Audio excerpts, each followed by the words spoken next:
Hello hello friends. हम भारतीय संविधान पढ़ रहे हैं और भारतीय संविधान के तहत जो है भारतीय संविधान का जो है भाग 5 जो है हमने पढ़ना स्टार्ट किया था। भाग 5 में जो है संघ की सरकार के बारे में प्रावधान किया गया है, यानी यूनियन के बारे में प्रावधान किया गया है, जिसके तहत जो है हमने एग्जीक्यूटिव यानी संघ की कार्यपालिका के बारे में पढ़ना स्टार्ट किया था, जिसमें जो है राष्ट्रपति को जो है हम पहले जो है कंप्लीट करेंगे, जिसमें से जो है लास्ट वीडियो में राष्ट्रपति के बारे में कुछ इम्पोर्टेंट जो है आर्टिकल्स को हम पढ़े थे। आज इस वीडियो में हम पढ़ेंगे कि राष्ट्रपति का जो है इलेक्शन कैसे होता है, और जो है राष्ट्रपति के इलेक्शन के बारे में जो है कंप्लीट यानी डिटेल में पढ़ेंगे कि राष्ट्रपति का इलेक्शन जो है कैसे होता है, उसकी क्या मेथड है, यानी कौन सी प्रक्रिया फॉलो की जाती है और किस आर्टिकल में दी जाती है। तो यहाँ पे सबसे पहले हम देखते हैं कि राष्ट्रपति का इलेक्शन पढ़ने से पहले जो हम देखेंगे कि राष्ट्रपति के इलेक्शन पढ़ने के लिए हमें जो है कौन कौन से आर्टिकल को पढ़ना पड़ेगा। तो सबसे पहले जो है आर्टिकल 54 को हम देखेंगे, जिसमें जो है निर्वाचक मंडल यानी इलेक्टोरल कॉलेज के बारे में बताया गया है, उसको समझेंगे। दूसरा जो है आर्टिकल 55 यानी अनुच्छेद 55 में जो है आर्टिकल 55 में जो दिया गया है वह प्रक्रिया दी गई है, यानी कौन सी प्रक्रिया से जो है राष्ट्रपति का इलेक्शन होगा। और अनुच्छेद हम 58 भी देखेंगे कि अनुच्छेद 58 में जो है मतलब राष्ट्रपति निर्वाचित होने के लिए जो है क्या क्वालिफिकेशन यानी क्या योग्यताएं होनी चाहिए, इसके बारे में पढ़ेंगे।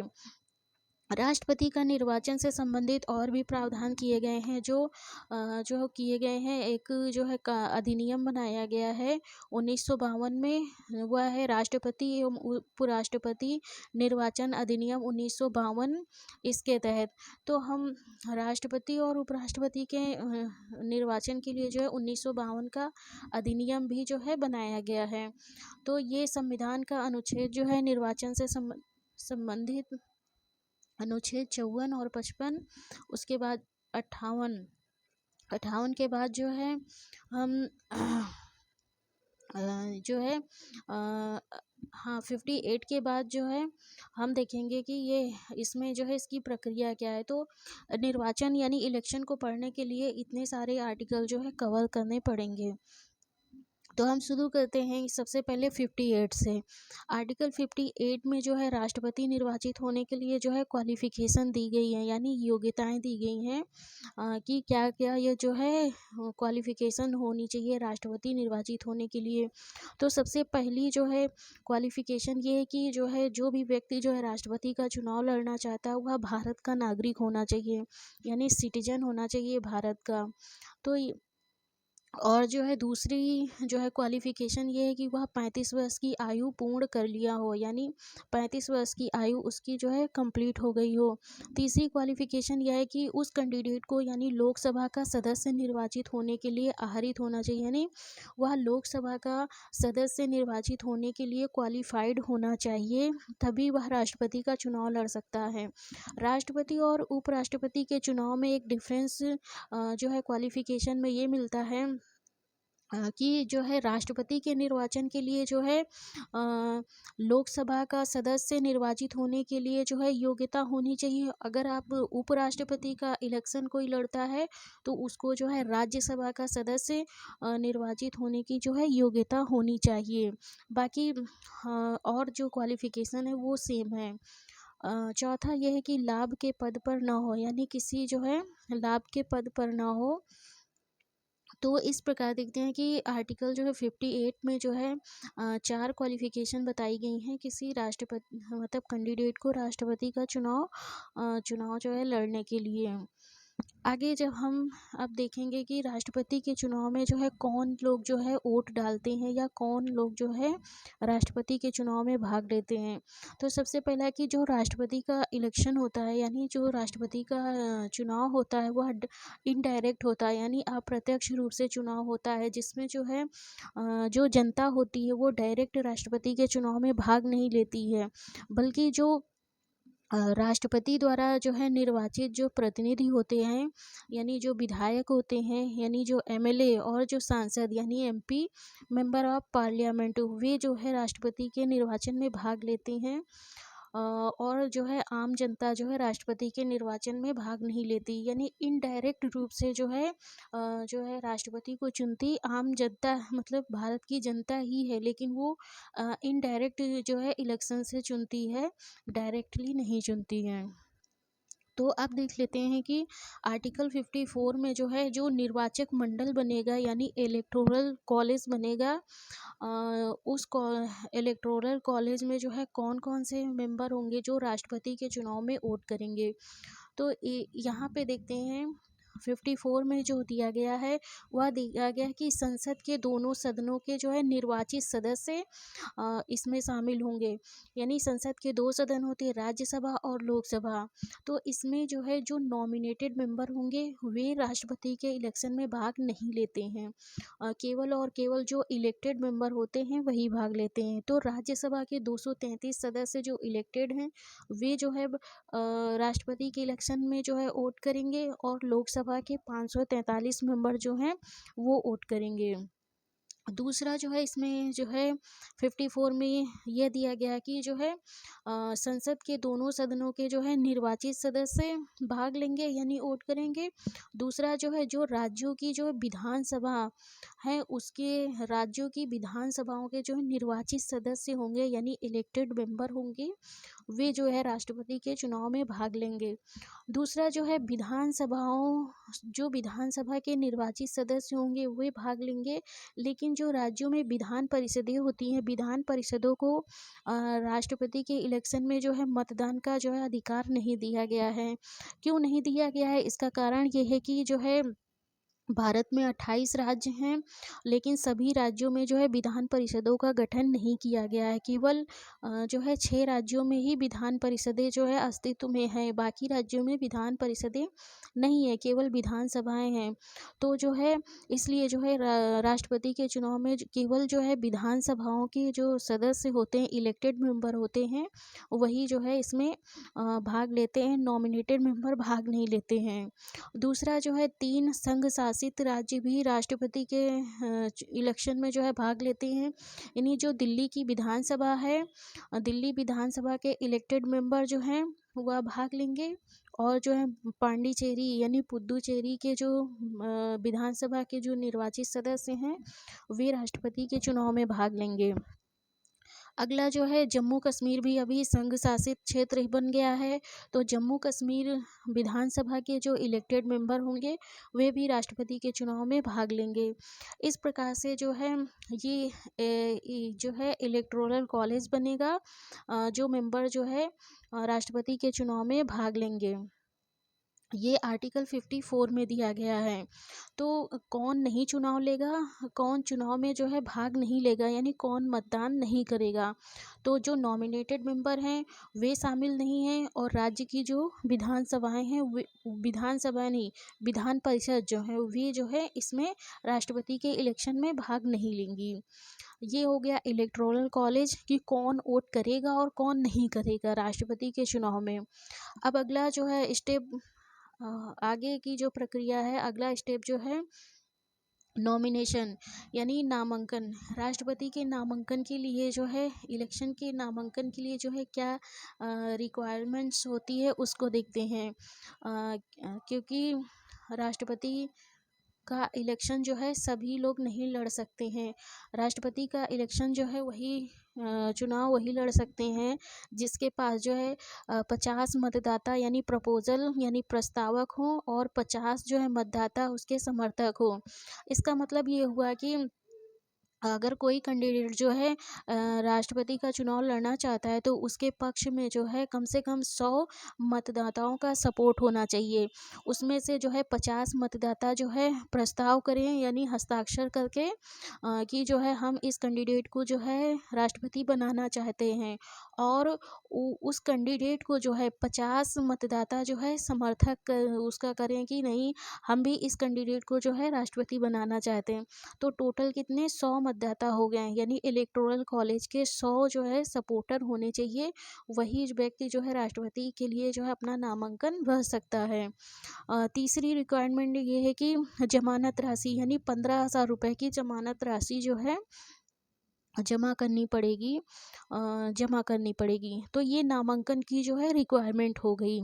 अब आगे देखते हैं कि जो है यदि किसी कैंडिडेट को कुल वैध मतों का जो है 1/6% जो है वोट नहीं मिलता है, यानी 1/6% से कम वोट कोई कैंडिडेट पाता है, तो उसको उस कैंडिडेट की जो जमानत राशि होती है वो जब्त हो जाती है, यानी वापस नहीं की जाती है। यानी किसी कैंडिडेट को जो है 1/6 से कम मत मिलते हैं तो उस प्रत्याशी यानी कैंडिडेट की जो है जमानत राशि जब्त हो जाएगी। ये भी जो है इम्पॉर्टेंट है। अब अगला स्टेप आता है राष्ट्रपति के चुनाव में। ये हो गया इलेक्टोरल कॉलेज जो है। दूसरा हो गया नामांकन के लिए क्या रिक्वायरमेंट्स है। अब तीसरी जो है आगे का स्टेप में बढ़ते हैं। आगे का स्टेप ये है कि जो इलेक्शन होता है वो इनडायरेक्ट होता है। इनडायरेक्ट मतलब सीधे जनता भाग नहीं लेती, जनता के चुने हुए प्रतिनिधि जो है राष्ट्रपति के इलेक्शन में वोट डालते हैं। दूसरा है आनुपातिक प्रतिनिधित्व पद्धति का पालन किया जाता है, यानी प्रोपोर्शनल रिप्रेजेंटेशन सिस्टम लागू किया जाता है। इसका मतलब ये हुआ कि जो जनसंख्या है, यानी राज्यों की जनसंख्या के आधार पर जो है जो एमपी होते हैं यानी मेंबर ऑफ पार्लियामेंट होते हैं, यानी सांसद, और जो एमएलए होते हैं यानी मेंबर ऑफ लेजिस्लेटिव असेंबली यानी जो विधायक होते हैं, उनकी वोट की वैल्यू जो है निर्धारित की जाती है या निकाली जाती है। यानी जनसंख्या के आधार पर जो है एमपी और एमएलए की जो वोट वैल्यू निकाली जाती है, उस आधार पे जो है उन राज्यों की जो है वोट वैल्यू उसी अनुपात में जो है उनकी वोट वैल्यू होती है। तो यहाँ पे जिस राज्य की जनसंख्या जो है ज़्यादा होगी उसकी वोट वैल्यू ज़्यादा होगी उस मतलब कि एमएलए की, और जिस राज्य की जनसंख्या कम होगी उसकी वोट वैल्यू कम होगी। तो उसी जो है वोट जनसंख्या के आधार पर जो है अनुपात में जो वोट वैल्यू जो है निकाली जाएगी या निर्धारित की जाएगी। और यहाँ पे जो है जनसंख्या जो है कौन सी जनगणना के आधार पे जो है जनसंख्या को जो है आधार माना गया है। तो अभी तक जो है 1971 में जो जनगणना हुई थी, 1971 की जनगणना के आधार पर ही जो है अभी तक जो है राष्ट्रपति का चुनाव होता, और यह चुनाव जो है 2026 तक जो है 1971 की जनगणना 1971 की जनगणना से ही जो कराया जाएगा। उसके बाद जो है आगे का जो है अदर मतलब आगे प्रोविज़न किया जाएगा, लेकिन अभी तक जो है 1971 की जनगणना के आधार पर ही इलेक्शन होते आए हैं। अगला स्टेप जो है राष्ट्रपति के चुनाव में आता है सिंगल यानी ट्रांसफरेबल वोट यानी एकल संक्रमणीय मत प्रणाली। इसको हम आगे पढ़ेंगे समझेंगे क्या होता है। जो है सिंगल जो है ट्रांसफरेबल वोट सिस्टम क्या होता है इसको पढ़ेंगे। और जो मतदान होता है यानी मतदान जो होता है वह गुप्त होता है, यानी सीक्रेट बैलेट पेपर से जो है मतदान होता है कि कोई यह नहीं जान पाएगा कि किस वोटर ने जो है किस कैंडिडेट को जो है वोट दिया है। अगर कोई जान जाता है तो वो मत जो है अवैध हो जाता है और उसको जो है उस मत को जो है नहीं गिना जाता है, नहीं काउंट किया जाता है। तो इस प्रकार जो है राष्ट्रपति का इलेक्शन जो है इम्पॉर्टेंट बातें ये हो गई। आगे जो है हम देखते हैं कि अब आर्टिकल जो है 55 को हम देखते हैं। आर्टिकल जो है 55 में बढ़ते हैं कि अब जो है प्रक्रिया क्या है, कैसे जो है एमपी और एमएलए की जो वोट वैल्यू निकालेंगे। वोट वैल्यू निकालना भी हम जो है इसी में देखते हैं, जो आर्टिकल 55 में जो है अब जो मेन प्रक्रिया दी गई है राष्ट्रपति के चुनाव की वो आर्टिकल 55 में दी गई है। यानी राष्ट्रपति के निर्वाचन की रीति यानी मेथड या ढंग या मैनर यानी manner of election of president. तो इसमें हम देखेंगे कि जो मतलब कौन कौन से सिद्धांतों को जो है इसमें बताया गया है, और एमपी यानी सांसदों की वोट वैल्यू कैसे निकालेंगे, और जो एमएलए विधायक होंगे उनकी वोट वैल्यू किस फार्मूले से निकालेंगे। तो हम अब जो है इसको समझते हैं। इसमें देख हम जो है देखते हैं नियम वन, इसको स्टेप वन भी कह सकते हैं या नियम वन कह सकते हैं, जो आर्टिकल 55 के क्लॉज वन में दिया गया है। देखते हैं नियम वन में जो है क्या दिया गया है। इसमें यह कहा गया है कि विभिन्न राज्यों के प्रतिनिधियों के मत मूल्य की गणना करने में एक रूपता होगी, अर्थात सभी एक समान प्रक्रिया से सभी राज्यों के प्रतिनिधियों के मत मूल्य की गणना की जाएगी। इसमें यह कहा गया है कि जहाँ तक संभव हो जितने भी राज्य हैं सभी राज्यों के प्रतिनिधियों की जो वोट वैल्यू की जो गणना की जाएगी उसमें जो है एक रूपता होगी, यानी यूनिफॉर्मिटी होगी। अर्थात जो वोट वैल्यू निकाली जाएगी वह सभी राज्यों की एक समान प्रक्रिया से या एक समान जो है फॉर्मूले के तहत जो है उनकी वोट वैल्यू निकाली जाएगी। और जो है यह भी कहा गया है कि जहाँ तक संभव हो कि जो है सभी की जो है वोट वैल्यू जो है सेम होगी, लेकिन ऐसा संभव नहीं है क्योंकि जो वोट वैल्यू निकाली जाती है वह जनसंख्या के आधार पर निकाली जाती है, और जो जनसंख्या जिस राज्य की अधिक होगी उसकी जो एमएलए की वोट वैल्यू है वो अधिक आएगी, लेकिन और जिसकी कम होगी उसकी जो है वोट वैल्यू जो है कम आएगी। लेकिन इसमें जो है यह बताया गया है कि इसमें यह बताया गया कि कोशिश की जाएगी, यानी साध्य, यानी जहाँ तक संभव हो यह कोशिश की जाएगी कि जो है सभी राज्यों के प्रतिनिधियों की जो वोट वैल्यू है उसमें एक रूपता हो। तो ये नियम वन कहता है, नियम वन यानी स्टेप वन ये है।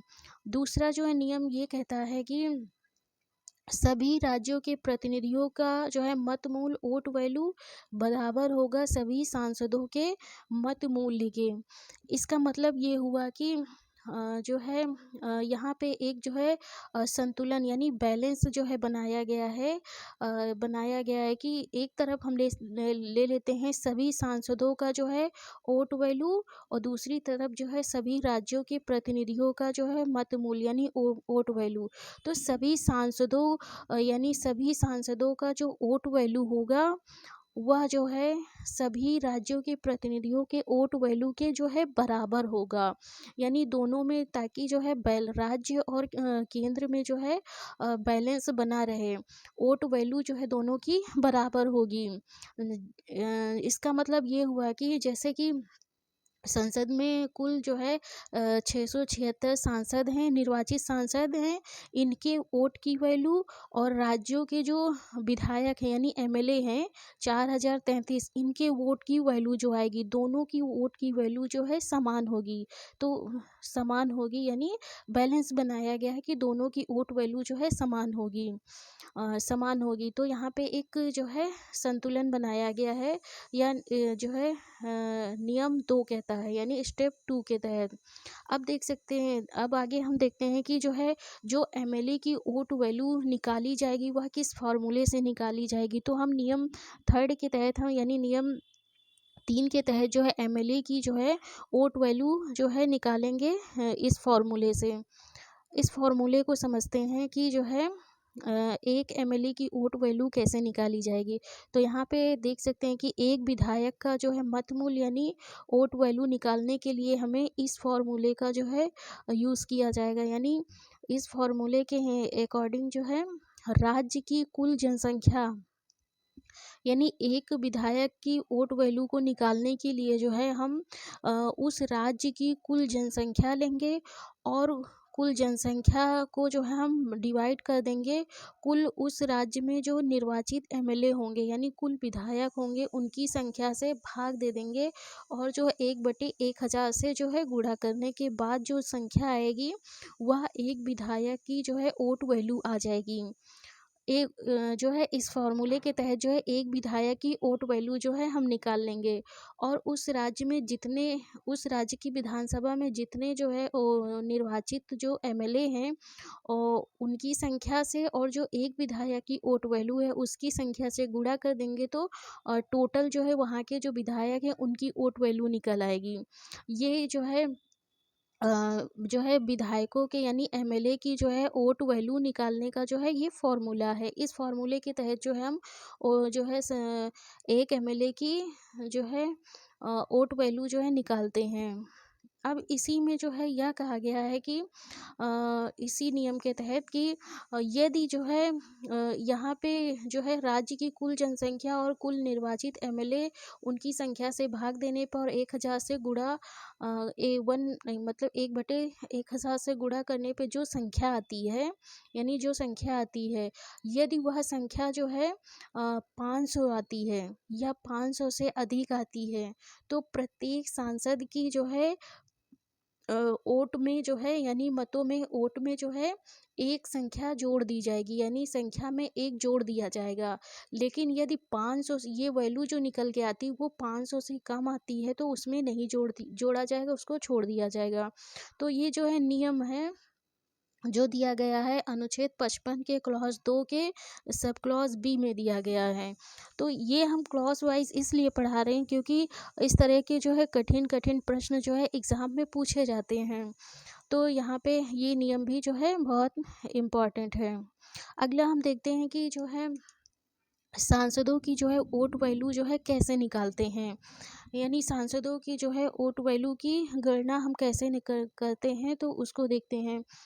सांसदों की वोट वैल्यू की गणना करने के लिए हम इस फॉर्मूले का जो है प्रयोग करेंगे, जिसमें जो है एक सांसद का जो है मत मूल्य निकालेंगे, यानी एक सांसद की वोट वैल्यू पहले हम निकालेंगे। तो निकालेंगे यानी राज्यों का कुल मत मूल्य, यानी टोटल जो राज्य हैं उन टोटल राज्यों की जो है कुल जो है वोट वैल्यू क्या है, उसको जो है भाग हम कर देंगे, यानी डिवाइड कर देंगे संसद के कुल निर्वाचित सदस्यों की संख्या से।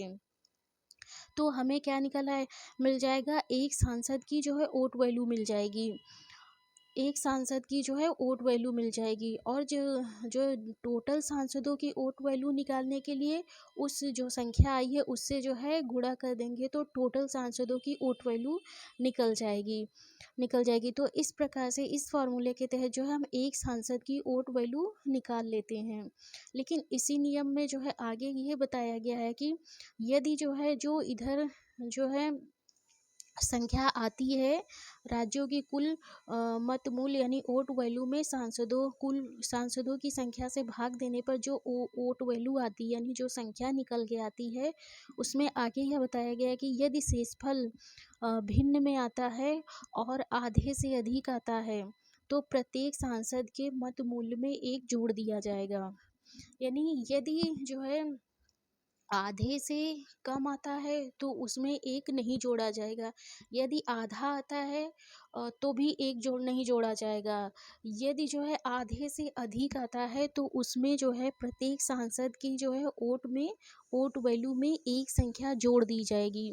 ये नियम जो है सांसदों की वोट वैल्यू निकालते समय लागू होता है। और ये जो 500 का जो नियम है ये जो है विधायकों की जो है वोट वैल्यू निकालने में लागू किया जाता है। तो इस तरीके से जो है सांसदों की जो है वोट वैल्यू निकाल लेंगे और विधायकों की जो है वोट वैल्यू निकालने के बाद जो है ये वोट वैल्यू निकालने की जो है प्रक्रिया कंप्लीट होती है।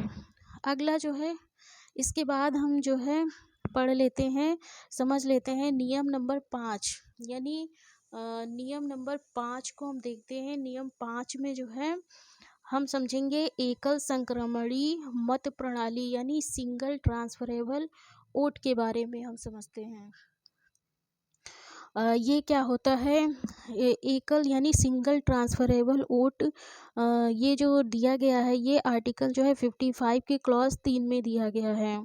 तो ये भी जो है याद रखना क्वेश्चन बन जाता है कि सिंगल ट्रांसफरेबल जो वोट सिस्टम है इसका प्रावधान संविधान में कहाँ किया गया है, तो अनुच्छेद 55 के क्लॉज 3 में किया गया है। सिंगल ट्रांसफरेबल वोट को हम समझते हैं कि कैसे जो है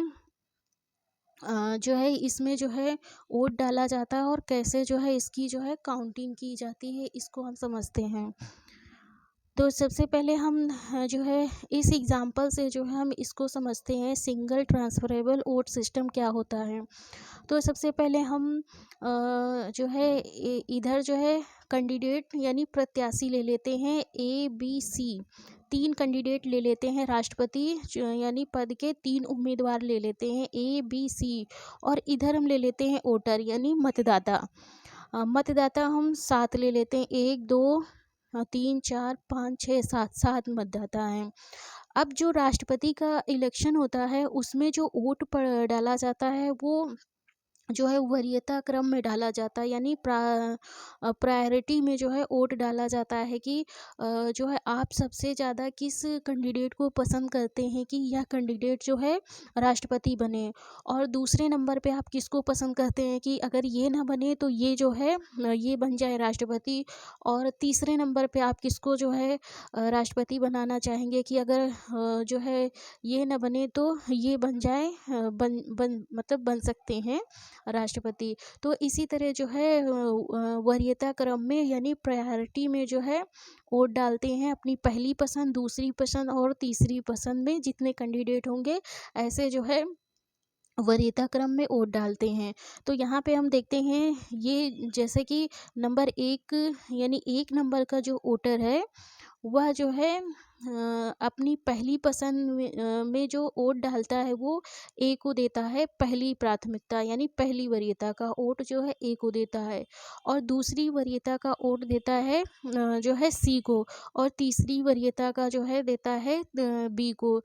इसी तरह जो है दूसरे नंबर का जो वोटर है वो अपनी पहली पसंद देता है बी को, और दूसरी पसंद में देता है ए को, इसी तरह तीसरी पसंद में सी को देता है। इसी तरीके से तीसरा जो कैंडिडेट है सॉरी जो वोटर है वो अपनी पहली पसंद में जो है रखता है जो है ए को, और दूसरी पसंद में रखता है सी को, और तीसरी पसंद में रखता है बी को। इसी तरह सभी वोटरों ने जो है अपना अपना जो है वोट जो है यहाँ पे वोट दे दिया। अब जो है आगे चलते हैं मतगणना कैसे होती, यानी प्रथम चरण की मतगणना कैसे होगी। तो यहाँ पे क्या करेंगे कि पहले वरीयता में जितने वोट पड़े हैं पहले उनको काउंट किया जाएगा। तो यहाँ पे हम काउंट कर लेते हैं, जैसे कि ए को जो है पहली वरीयता में कितने मत मिले हैं, तो 1 2 3 4, ए को जो है 4 वोट मिले हैं पहली वरीयता में।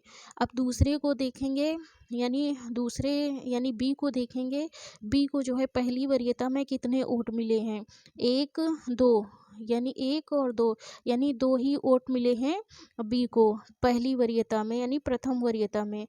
और सी को देखेंगे पहली वरीयता में कितने वोट मिले, तो सी को 1 मिले हैं। तो अब यहाँ पे सबसे पहले ये देखेंगे कि क्या कोई कैंडिडेट जो है न्यूनतम कोटा, क्योंकि राष्ट्रपति के रूप में निर्वाचित होने के लिए जो है न्यूनतम कोटा फिक्स किया गया है कि न्यूनतम कोटा जो है 50% से अधिक जो है कैंडिडेट को पाना चाहिए राष्ट्रपति चुनाव जो है जीतने के लिए। तो यहाँ पे देखेंगे कि क्या तीनों में कोई 50% का कोटा जो है 50% से अधिक का कोटा जो है पूरा कर रहा है कि नहीं। तो यदि जो है कोई जो है कैंडिडेट जो है 50% से जो है ऊपर का जो है कोटा नहीं, 50% से ऊपर का कोटा जो है न्यूनतम कोटा नहीं प्राप्त करता तो जो है दूसरे चरण की जो है मतगणना होगी, और अभी जो है पहले चरण की मतगणना हो गई। तो दूसरे चरण की जब मतगणना होगी तो सबसे पहले क्या किया जाएगा कि जो सबसे कम वोट मिलता है, यानी जिस कैंडिडेट को पहली वरीयता का सबसे कम वोट मिलता है उसको जो है अब जो है रेस से बाहर कर दिया जाएगा, यानी राष्ट्रपति के पद के लिए जो है चुनाव से जो है उसको बाहर कर दिया जाएगा, यानी ये अब हार जाएगा। तो यहाँ पे सी जो है सी को अब रेस से बाहर कर दिया जाएगा, सी हार जाएगा। लेकिन जो सी का वोट है यानी सी को जितने भी वोटर जो है पहली वरीयता का वोट दिए हैं या वोट जो है बेकार नहीं जाएगा, यानी ये वोट जो है अब जो है बर्बाद नहीं होगा। तो क्या होगा, अब ये देखा जाएगा कि जो है सी को जो वोटर जो है पहली वरीयता में वोट दिए हैं वे वोटर जो है अपनी दूसरी वरीयता का वोट किसको दिए हैं। और जो मतलब कि दूसरी वरीयता का वोट जिस कैंडिडेट को जो है दिए हैं, उस कैंडिडेट के वोट में जो है सी की जो वोट है, जो उसको जो है पहली वरीयता का वोट मिला है, वो वोट जो है ट्रांसफ़र होके जो है जाके दूसरी वरीयता के कैंडिडेट में जो है जुड़ जाएगा। यानी जितने भी कैंडिडेट जो है दूसरी वरीयता का वोट पाए होंगे, उसमें जो है जाके जुड़ जाएगा। इसी को कहते हैं सिंगल ट्रांसफरेबल वोट, यानी कि जो वोट पढ़ते हैं वे वोट जो है बेकार नहीं जाते, उनको आगे जो है जोड़ दिया जाता है।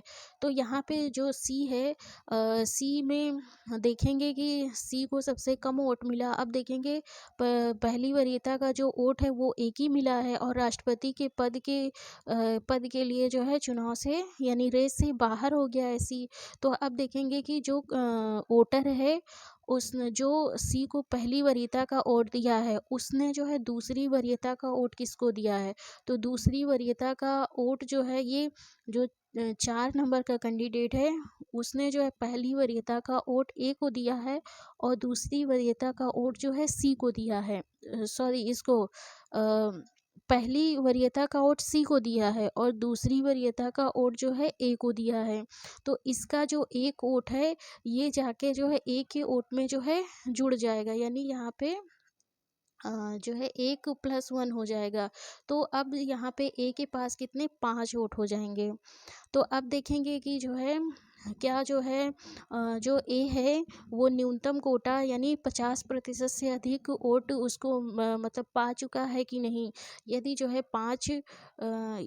यदि जो ए कैंडिडेट है उसको जो है 50% यानी 50% से अधिक वोट पा गया है, तो ये जो है विजयी हो जाएगा और राष्ट्रपति निर्वाचित हो जाएगा।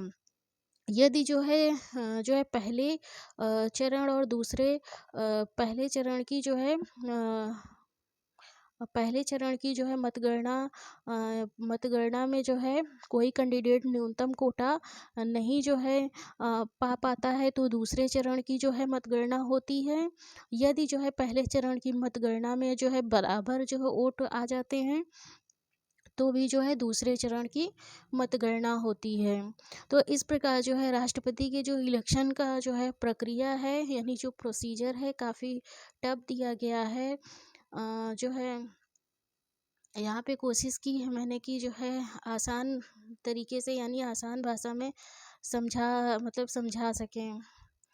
आगे जो है राष्ट्रपति के जो है इसमें एक क्वेश्चन बनता है कि कौन से ऐसे राष्ट्रपति थे जो दूसरे चरण की मतगणना से विजयी हुए थे।